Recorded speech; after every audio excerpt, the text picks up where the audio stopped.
the strangers. My name is Andrew Eriks. I used to live in a city you probably heard of called New York. My mother is Terry Eriks. Teresa, really? She's in the phone book under E, if they even have those things anymore. Maybe you can just Google her. I don't know. If you know the city and you read this, find her, please. Don't show her this, but do me a favor and tell her I love her. And let her know that I'm trying to come home. Really. It all started around the time I turned 25. I decided for no good reason that it was time for me to give up taking a backpack to work. Idiotically, I thought that it would make me look more like the guys I saw on the trains. You know, the ones the women are with. The guys who made it. I figured that if I weren't lugging around a ridiculous looking book bag everywhere like some brain dead kid, I'd be seen as more mature. Because I wouldn't look, stupid. Yeah, right, I know. But that meant that I had to give up reading on the subway going to and from work. See, I'd get a seat because I got on early, then hide a book under the pack in such a way that it's peeking out just enough for me to see it. Because, who wants to get jumped for reading? And like hell was I gonna wear a messenger bag. Please, you're joking, right? For a while I had an MP3 player I got from my mom that helped pass the time for a while. And I could even put books on it from the library. It was perfect, because no one can tell that what you're listening to. If you nod your head every once in a while, they'll think it's music. But I dropped the thing getting off the train in one of those shoving, let me off the damn train fits. Ever since then, it's been shutting down at the end of every song if I don't tap it to skip to the next track. So I gave that up too. Instead, every morning on my way in, I'd sit on the endless A train with nothing to do but watch the other passengers. I was relatively shy, I'm serious. I talk like I'm not, but I really am. See, I didn't want to be caught looking, or even looking like I was looking. Instead, I watched people from the corner of my eye. I figured out pretty fast that I wasn't the only person in the world who wasn't totally comfortable out in public. Different people hid it in different ways, but I could see through them. I made groups for them in my head. First there were the fidgeters, who couldn't get comfortable, always moving their hands, shifting their weight, and edging their legs close to the seat. Then away. They were the most nervous types. After them, second, we have the fake sleepers, who would take a seat and practically close their eyes in the same moment. Lots of them were rich white guys who did this to avoid giving a seat to a pregnant woman or an older person. When I saw them, I gave up my seat right away, because most of those guys weren't really sleeping at all, and I tried really hard to get close and accidentally kick their shoe or something. Then I'd be all like, "Oh, I'm so sorry, I didn't mean to wake you." Right? Anyway, the real sleepers, my third group, shifted more suddenly whenever we stopped, or they were startled by loud noises. The fakes just zoned out the second they sat down, till the moment they reached their stop, at which point they'd hop up, peppy and alert, and jump off. I didn't like them much. Why do you ask? Then comes the fourth group, MP3 player addicts. The one people would probably lump me into if they had watched me in my earlier days. The people in this group were related to the fifth group, the occasional laptop losers, and those in the sixth were ordinary people, the ones who traveled in groups and talked too loudly, so, New Yorkers. I cracked myself up. Anyway, right around when people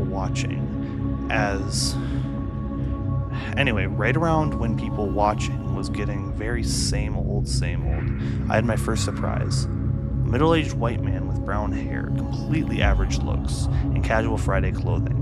Dockers, business-friendly sweater, the type. He was so normal. He was almost too normal. You know what I mean? He had nothing special about him. No funky hand movements. Didn't weird laugh or anything. It was as if he'd been designed by one of those cop shows to fake you out. Like he was born to melt into a crowd. That's why I noticed him. Here I was purposely trying to see how people acted on a train so I could categorize them. And he didn't act at all. Didn't react either. He was like seeing someone sitting in front of a television watching a documentary about, I don't know, something really boring like fish. The guy watching isn't excited or focused, but he's not looking away either. Present, but not accounted for. Anyway, I'm not that good at being punctual, my mom said, so I didn't get on the train at exactly the same time every day. And since I didn't care one way or the other, I didn't try to sit in the same car either. Random was fine with me. So I was more than a month into my people watching and grouping experiment before he caught my eye.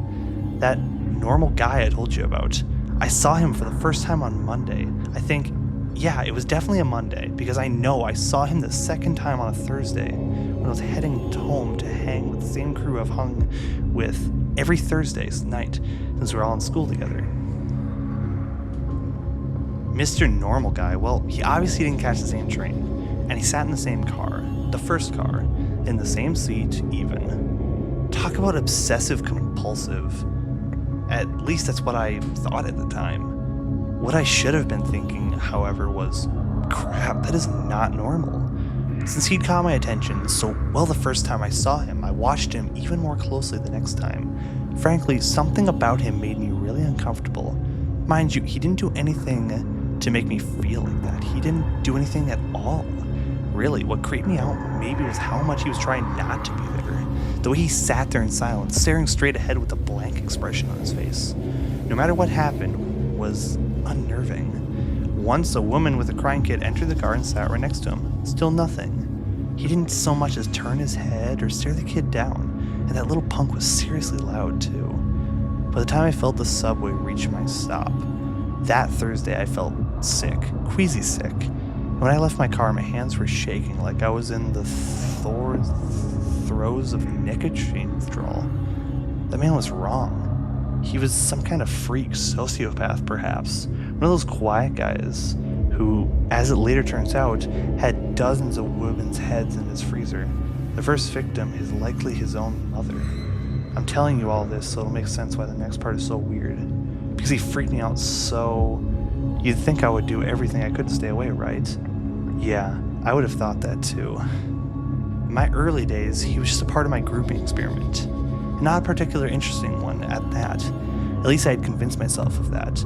But it wasn't long before I noticed I'd been wasting time. After work in the afternoons, poking around the newsstand, reading magazines I didn't want, until the clerk chased me away for loitering. Unconsciously, I was doing my best to stay off that guy's train.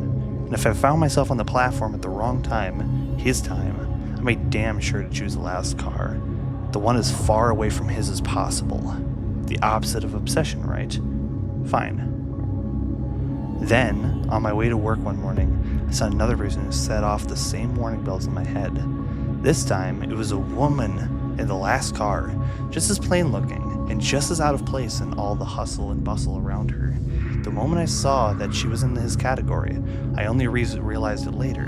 When I had lots of time to think about it, you understand, well, that moment was when my obsession officially began. All of my people watching, which had begun as a way to keep myself from dying of boredom, became a religion to me. I couldn't set foot on a subway platform or ride a bus without examining everyone and filling out mental checklists in my head. Plain clothes, solid colors, no brands. Check. Expressionless. No casual glances out the window or towards other passengers. Check. No bags, purses, or accessories. Check, check, check. We've got another. I started calling them the strangers. Like any other convert, I love that connection. Finding the next stranger fix was my ritual. I didn't see them every day, even after I started taking the subway more often than I needed to. But they were there often enough. Seeing one would set me on edge, make my palms sweaty and my throat dry. I know that sounds like a bad thing, but like I said, I was obsessed. Even though they didn't pay me any attention, they never looked at me or made eye contact, treating me as if I was invisible. I still felt like I was totally exposed in their presence, a flashing neon sign in the midst of Times Square, as it were. I could see them plain as day. How could they be so oblivious of me? But they never noticed me, not in any way that I could tell. And when my curiosity finally gave my fear a beatdown, I decided to follow one of them. I thought I should go back to my first. The man on the afternoon train, who always chose the same seat in the same car. I imagined he'd be easy to find, so I went to a likely platform and waited, watching for him in the windows of the front cars that pulled in, and eventually, there he was.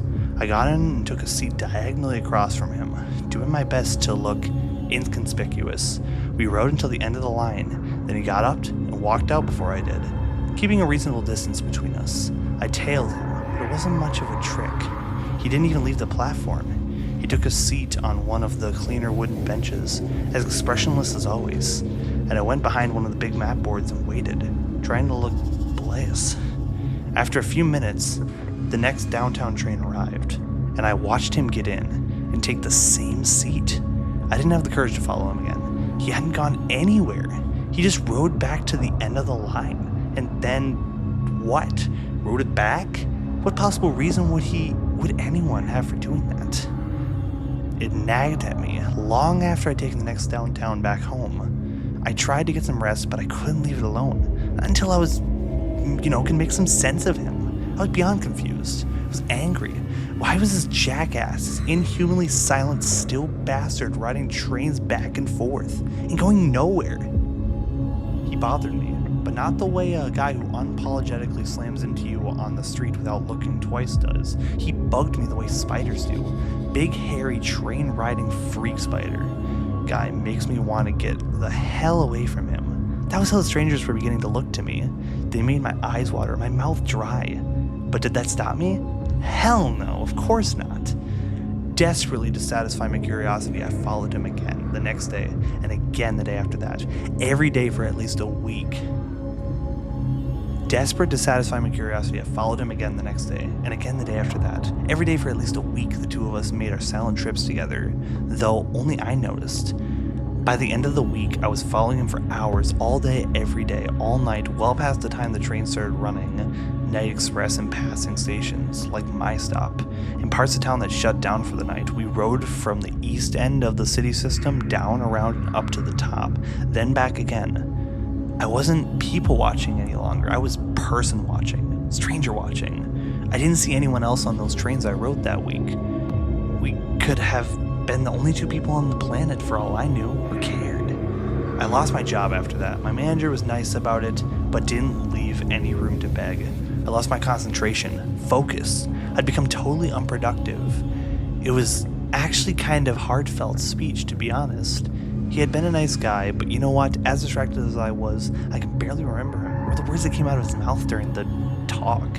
All I could think about while he was speaking was my new work, my responsibility, my vigil. What would that man, that thing on the subway get up to when I wasn't there to keep my eye on him? How would we all survive without me watching? I left work for the last time at noon that day. Normally, I'd have started tailing my subject at 5:30, but I just knew that he'd be waiting for me.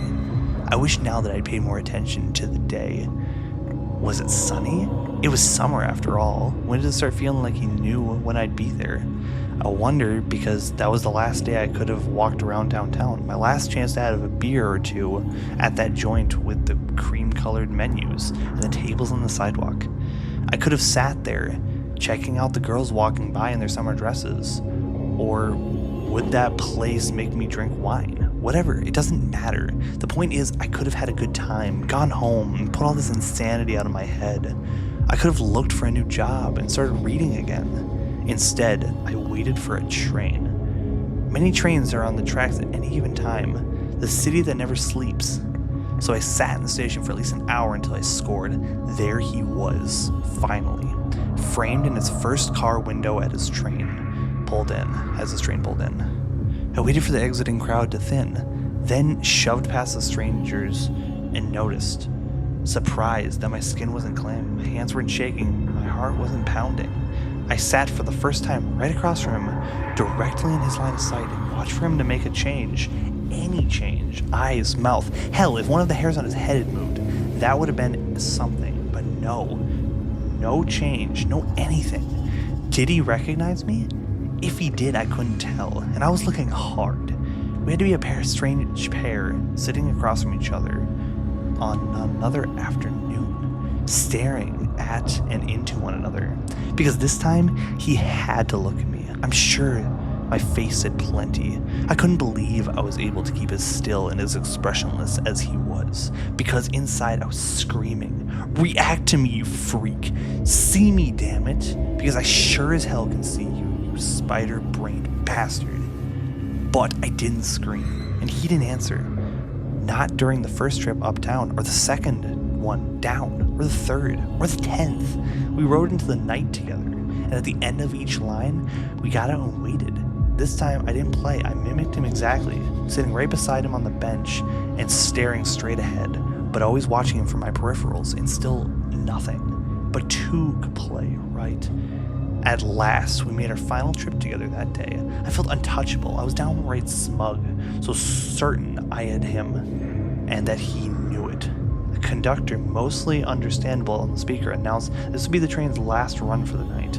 He'd be switching to a different train, and when we reached the last stop, and the engine and car I found myself in would retire from maintenance. So here it was, officially, the last night of the trip. I'm not too proud to tell you that I'd always let him get away from me before this point, when it was this late. The end of the line is a long way from my home, and if trains go slow this time of night, the buses are flat out worse than waiting for Santa's sleigh to show up and take you home in July. But this time, I thought, what the hell, I'd follow him, and finally get a look at where he was, what he was. When the train stopped running, maybe this time I'd get some answers. The subway rolled on towards the end, and my stomach rolled with it. The car emptied, like coffee through a filter, until it was just the two of us. Two silent watchers beneath the city. I fought to keep a crazy grin off my face while the train stopped to a crawl, and then stopped. The doors opened to no one. The end of the line. The stranger didn't move, didn't react at all. The car stood still, doors open. I could hear a few stragglers faintly, far down the platform, making their way out of the station, their footsteps echoing in the silence.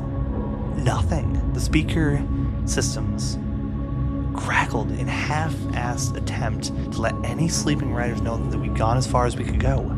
Still nothing. And then I heard footsteps again. A conductor, perhaps, popping his head into each car to make sure it was empty before he took the train to wherever the hell he goes for the night. No matter what I heard, I wasn't about to take my eyes off my captive. I paid attention to the conductor. When he finally reached our car while staring down the stranger, the conductor looked in. His eyes scanned over us. And then he looked confused, like he had forgotten a phone number he'd known his whole life. He blinked a few times and paused. I waited for him to say something, but the moment stretched out, spinning slowly in a track breeze. Then, with a slight shake of his head, he walked towards us. The conductor's door keyed it open and left us in the main car. A few minutes later, this train started up again. We rode straight off underground for a while. Then it felt like the train looped around and stopped.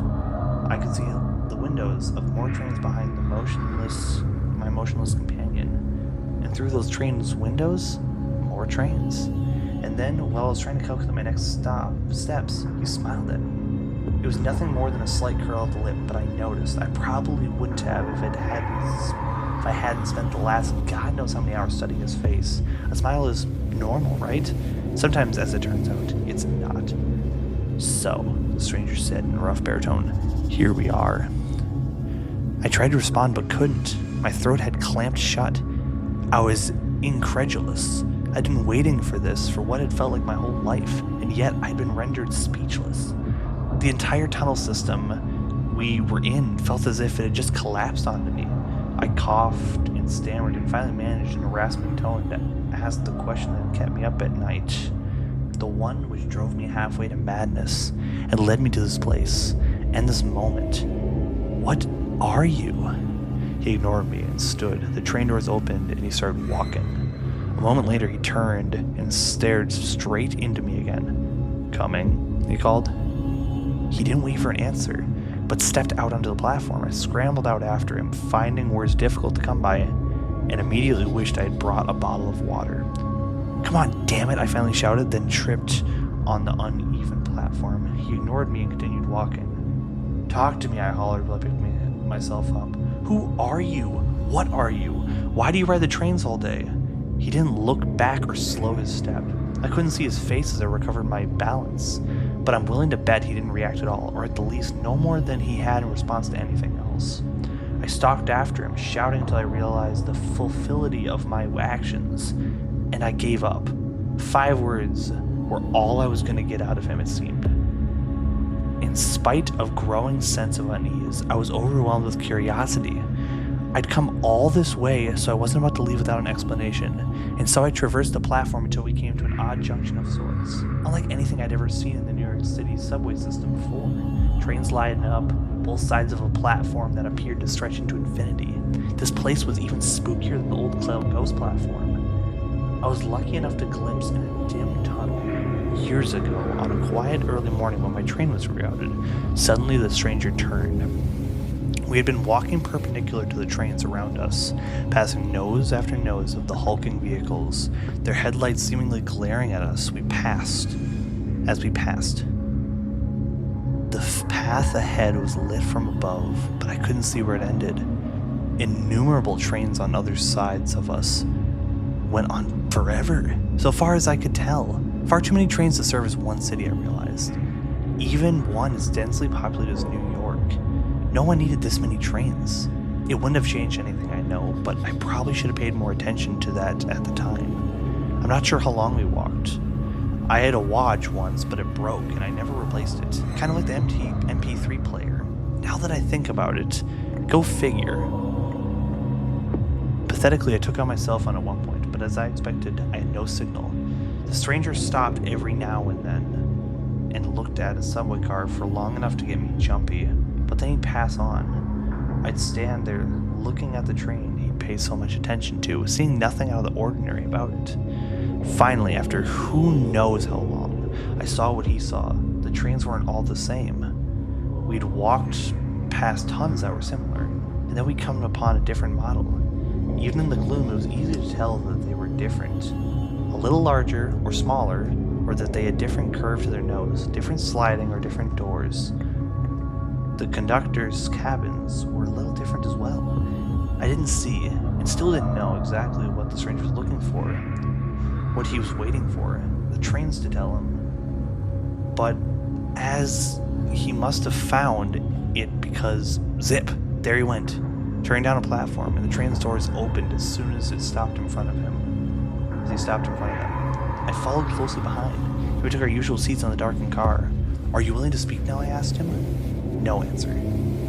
I sighed with frustration and seriously began weighing the pros and cons of punching him in the face. When the lights in the car came on and the engine started, "What the hell?" I said. When he locked eyes with me, he actually looked sad. Then he offered 6 more words that changed everything. "You can't go back now, you know." "What the hell are you talking about?" I retorted. "Go back where?" The stone-walling bastard just sat there, ignoring me. Our train lurched, pushing off in the opposite direction from what I expected. The Macy's Day never-ending parade of trains had thrown off my sense of direction, I guess.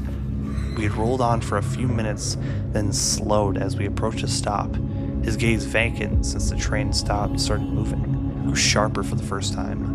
I got the sense that he was finally staring at me, rather than just staring in the direction I happened to be in. "Be still, be silent," he said. "Don't catch their attention." The train stopped, the doors opened, and they began to flood in. I don't know what I noticed first, the weird clothes, the 2 long arms with hands nearly brushing the floor, the jet black eyes set deep into angular faces, or their blue-gray skin. My eyes saw it, but my brain refused to process it. When my mind could no longer ignore the horrors right in front of me, all I could do was, stymie the shriek which threatened to tear its way out of my throat. My frantic heart felt like it was going to explode out of my chest, like a strummed bass string. Everything in me lurched and throbbed with my rolling spasms of horror. My head grew dizzy, my eyes fogged over, which I was thankful for, and I felt bile rising in the back of my throat. Following the stranger's instruction, I kept my mouth clenched shut, forcing me to swallow it back down, managing only because the other option was much worse. My instincts screamed his words at me: "Be still, be silent, don't catch their attention." The rest of the day was a blur. We rode the subway car up and down the line, both still, both expressionless, for hours, for days maybe. It seemed longer than the route I knew. The line I'd followed the stranger on for so long. The hideous things around us seemed to pay us no mind, though I at least must have stood out like a nun at a heavy metal concert. When we finally returned, alone at the endless cavern of trains, I burst into tears in our blessedly empty car, and collapsed to the floor, exhausted and sobbed for a long time. The stranger simply watched. When my breathing had returned somewhat to normal, I managed to croak, "Take me home, please." "I can't," he said bluntly. "I don't know which one of these would lead you back, if any of them do." He stood. The doors opened again and he stepped out once again onto the platform. I fought the urge to whimper like an abused puppy and follow him. He spun around, eyes glinting. "You followed me long enough." "What?" I shouted, fury overshadowing my misery. Rushing forward, I grabbed the stranger by the shoulders and with an unexpected burst of strength slammed him up against the side of the nearest train car. "You son of a bitch, what the hell did you get me into? What did you do to me?" I smashed him against the metal walls again and again. "Take me back," I screamed.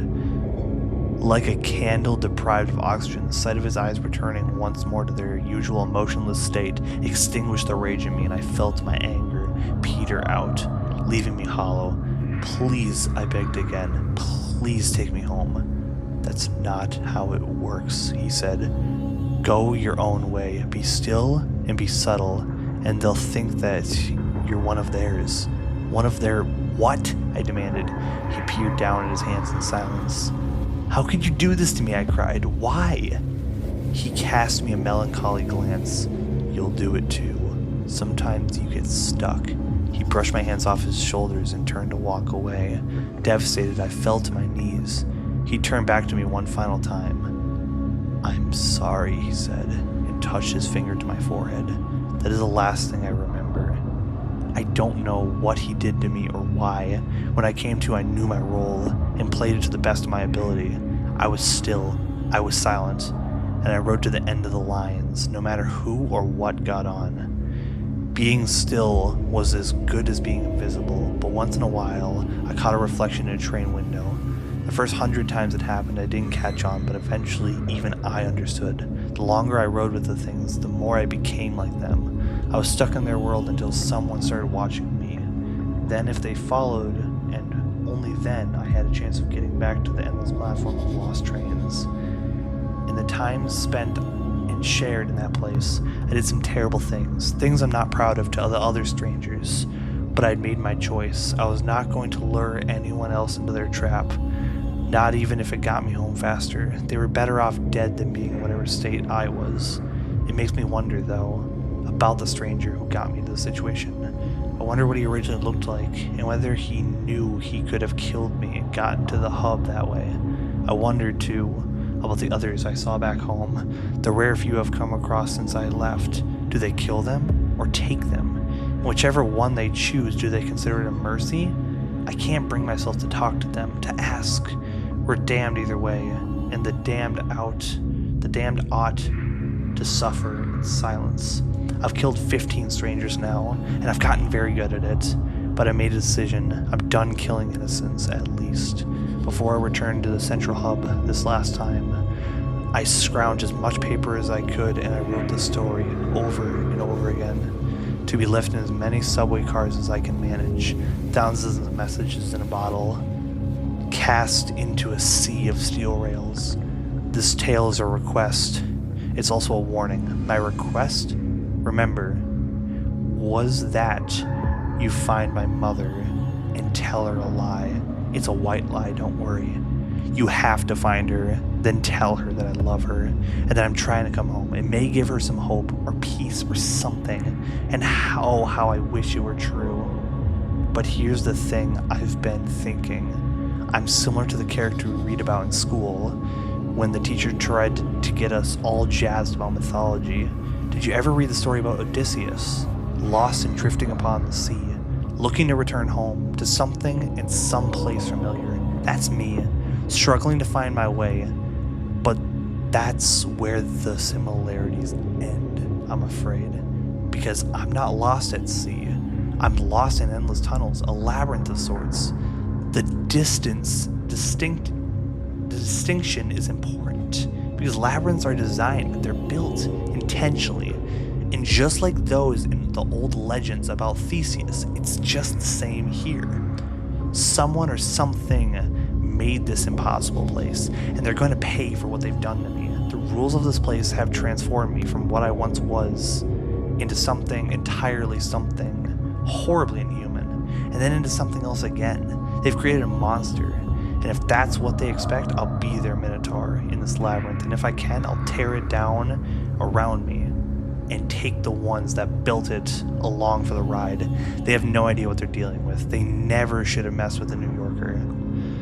My warning, because I'm trying to be a good Samaritan here with my ballad up stories scribbled on dirty paper, is that you should stay as far away as possible, even in the public places, from silent, expressionless people.